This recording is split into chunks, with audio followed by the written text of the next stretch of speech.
माँ तू सबसे प्यारी है, माँ तू जग में न्यारी है। माँ तू सबसे प्यारी है, माँ तू जग में न्यारी है। अपने आंचल में रखना, अपने आंचल में रखना, हमें वरदानों से भरना। माँ तू सबसे प्यारी है, माँ तू जग में न्यारी है। माँ तू सबसे प्यारी है, माँ तू जग में न्यारी है। पिता पुत्र और पवित्र आत्मा के नाम पर आमीन। आप सबों को जय यीशु। आज 31 जनवरी एक महान संत का पर्व है। इस संत के विषय में आप लोग मेरे विचार में सब लोग सुन चुके होंगे। जी हाँ, संत जॉन बॉस्को, जिसे हम लोग डॉन बॉस्को भी कहते हैं। डॉन बॉस्को स्कूल से हैं, इंस्टीट्यूशन से हैं। हो सकता है आप लोग उससे जुड़ा हुआ है, इसलिए इनके जीवनी के विषय में मालूम भी हो। फिर भी जिनको मालूम नहीं है उनके लिए मैं क्लास आज लेना चाहूँगा, क्योंकि बहुत ही प्रेरणादायक जीवन जीने वाले इस संत को जानना अच्छा है। विशेषकर आज उनका पर्व कलीसिया मनाती है। संत जॉन बॉस्को का जन्म इटली में 16 अगस्त 1815 में हुआ। इटली के एक बेची नामक शहर है, वहाँ पर एक साधारण गरीब परिवार में इनका जन्म हुआ। इनका पिता का मृत्यु इनकी उम्र करीब 2 साल का था, उसी समय पर हो गया। माँ मार्गरेट 2 बच्चों को, 2 भाई लोग हैं इनको पालने के लिए बहुत ही कष्ट झेला, और गरीब होने के कारण मुझे पढ़ने के लिए मिला। संत जॉन बॉस्को भी बचपन से कुछ न कुछ काम करते थे, परिवार को मदद, साथ ही साथ पढ़ना चाहते थे। पढ़ाई के लिए पैसा जुटाने के लिए वो घरों में सर्वेंट का काम किया, टेलर का काम किया और बेकर का काम किया। इस प्रकार कई काम करते पैसा कमा करके पढ़ाई करने के लिए ये काम करते थे। माँ ने अपने पुत्रों को ईश्वरीय भक्ति में पालन पोषण किया। ईश्वर के विषय में ज्ञान अपनी माँ मार्गरेट से इन बच्चों को पहला जो ज्ञान मिला है माँ से। माँ का भक्तिपूर्वक जीवन, प्रार्थना का, भक्ति और ईश्वर के वचन के प्रति उनका लगान, ये सब देख करके बालक जॉन बॉस्को के बचपन से ईश्वरीय भक्ति इनके अंदर आया। ये जहाँ के भी प्रवचन होता है उसको सुन लेते हैं। इसके बाद उनके दोस्तों के बीच में आकर के उस प्रवचन को सुनाने का एक आदत था। इसका मतलब वो कहीं भी, चाहे मिस्सा में प्रवचन सुन रहा है, ध्यान पूर्वक सुनेगा। इसके बाद वो प्रवचन, वो उसके अंदर से जो सीख मिला है, उन बातों को अपने दोस्तों के बीच में शेयर करना बचपन से इनका एक आदत था। इसलिए इन्हें एक पुरोहित बनने का आग्रह हुआ। सेमिनारी ज्वाइन किया।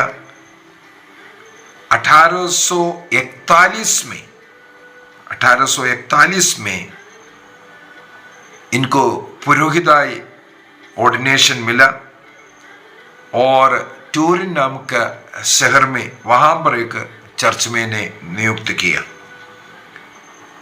वहां रह करके ये सामाजिक सेवा में एक प्रकार हम बोल सकते हैं पूर्ण रूप से लोगों के उद्धार का कार्य करना शुरू किया।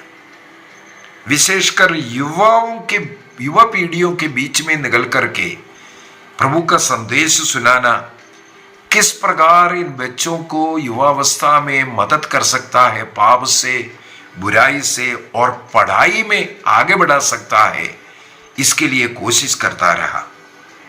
इन बच्चों के युवक पीढ़ियों के बीच में रहते रहते इनको ये पता चला युवा पीढ़ी स्कूल जा रहा है, कॉलेज जा रहा है, लेकिन इनके मन में अनेकों सवाल है जो इन एजुकेशन के द्वारा, पढ़ाई के द्वारा वो उन सवालों का जवाब नहीं मिल पा रहा है। तब इन्होंने एक एजुकेशन सिस्टम, एक नया सिस्टम शुरू किया। इन बच्चों का अच्छा भविष्य को देख करके एक एजुकेशन सिस्टम, उस सिस्टम को प्रिवेंटिव सिस्टम ऑफ एजुकेशन कहते हैं, प्रिवेंटिव सिस्टम ऑफ एजुकेशन। इसमें मुख्यतः 3 प्रिंसिपल रखा है। क्या है? सबसे पहले बच्चों के मन में उड़ने वाले इन सवालों का जवाब बच्चों को मिलना चाहिए। ऐसे कुछ सिखाने से, कुछ सब्जेक्टों को, कुछ कहानियों को सिखा करके खत्म करने से कोई फायदा नहीं, लेकिन बच्चों का जीवन को बिल्डअप करने वाले कुछ बातें होना है।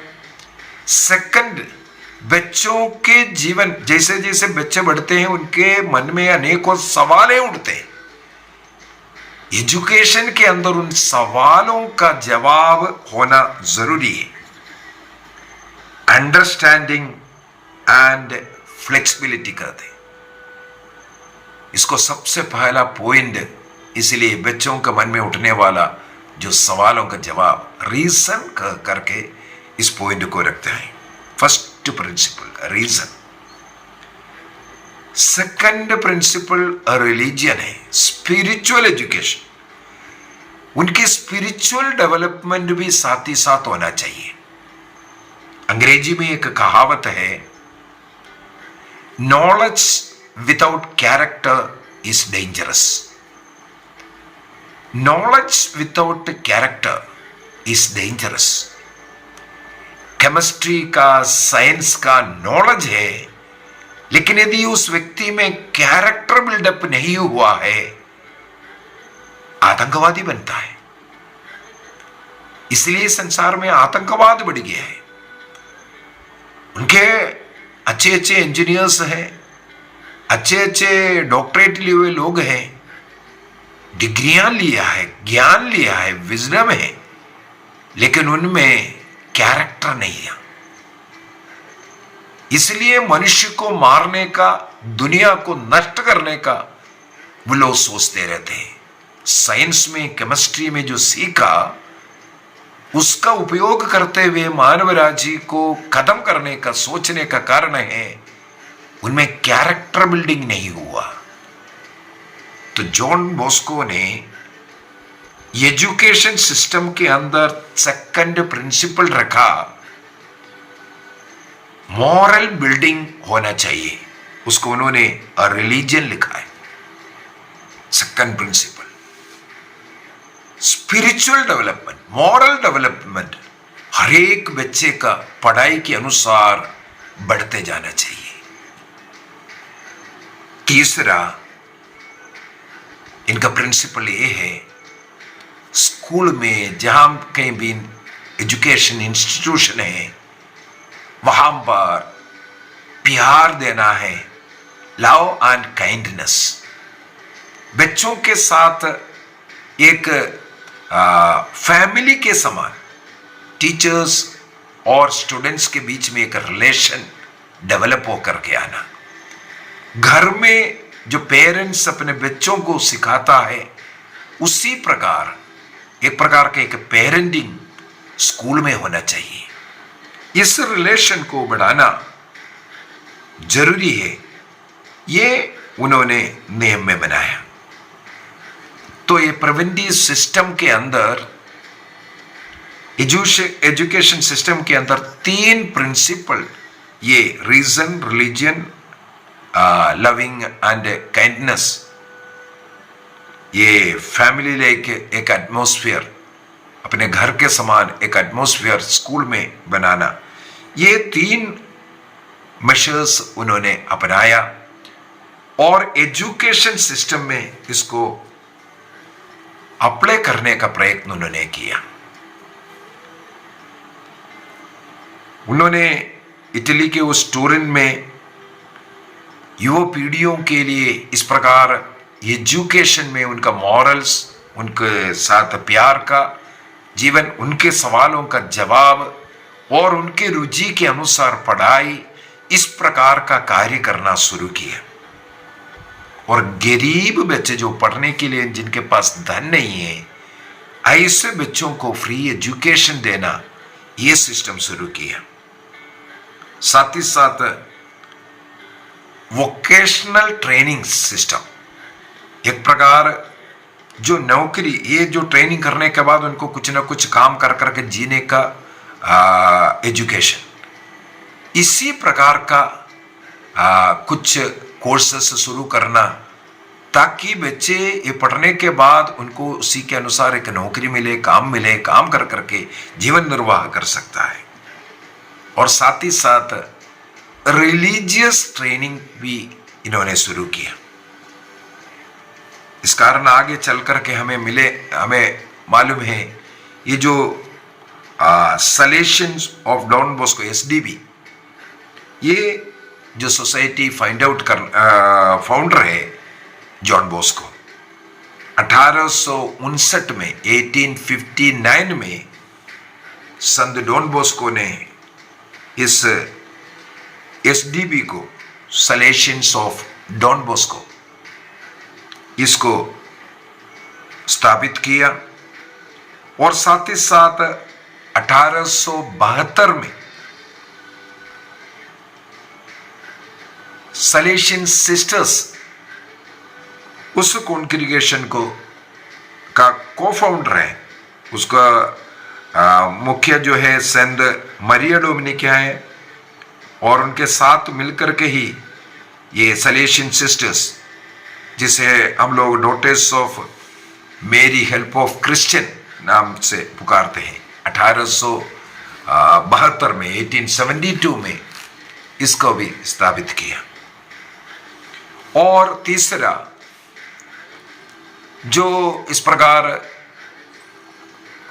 पुरोहित या सिस्टर नहीं बनना चाहते हैं लेकिन प्रभु की सेवा में जुड़े रहना, इस सलेशियंस के साथ जुड़े रहने के लिए एक ले एसोसिएशन ऑफ सलेशियन को भी इन्होंने शुरू किया, जो सलेशियंस के साथ जुड़े रह करके काम करने वाला ले पीपल के लिए। तो इस प्रकार तीनों कैटेगरी में पुरोहित है, सिस्टर गण है और ले एसोसिएशन है, इस प्रकार का टीचिंग्स, पढ़ाई, ये सब कर करके समाज की सेवा के लिए उनको उपयोग करना इनका लक्ष्य था।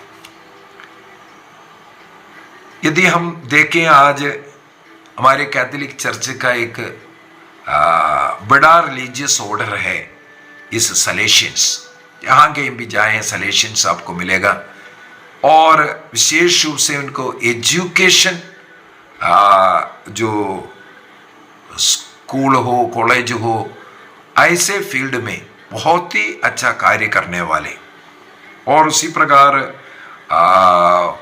इनका बुक स्टॉल्स मिलेगा, अनेकों किताबें जो प्रिंटिंग कर करके मानव सेवा का कार्य ये लोग करते हैं। संत जॉन बॉस्को का मृत्यु 31 जनवरी 1888 में, 1888 में, 88 में हुआ है।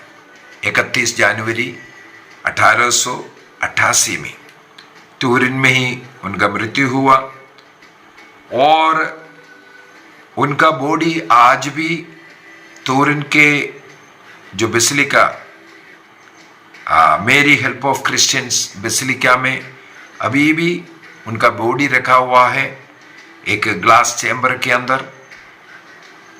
और संत पापा पियूस 11वें ने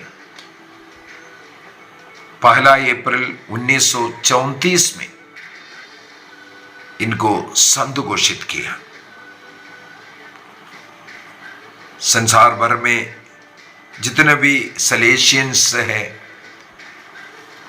वे सब आज अपने संत का फीस्ट मना रहे हैं। हमारे कैथोलिक चर्च पूरा संत का फीस्ट मना रहे हैं। सबों को इनके समान समाज सेवा के लिए समर्पित करने का एक प्रेरणा इनके द्वारा मिले, स्वयं पवित्र किया और दूसरों के पवित्रीकरण के लिए कार्य किया। स्वयं मेहनत करके पढ़ाई कर करके प्रभु का ज्ञान ग्रहण किया और ऐसे गरीब लोगों का उद्धार के लिए वो अपने को समर्पित किया। विशेषकर युवा पीढ़ी नष्ट ना हो इसके लिए युवा पीढ़ियों की इच्छा के अनुसार उनके लिए एजुकेशन, उनके मन में उठने वाला डाउट्स दूर करना और जो स्कूल कॉलेजेस उनके द्वारा स्थापित कर रहा है वो अपना घर का माहौल प्यार वहां मिले, यही उनका लक्ष्य था। आइए हम संत जॉन बॉस्को से, जिन्हें डॉन बॉस्को भी कहते हैं, प्रेरणा पाकर ऐसे जीवन जीने का निर्णय करें। हे संत जॉन बॉस्को हमारे लिए प्रार्थना कर। पिता पुत्र और पवित्र आत्मा के नाम पर आमीन। आप सबों को जय यीशु।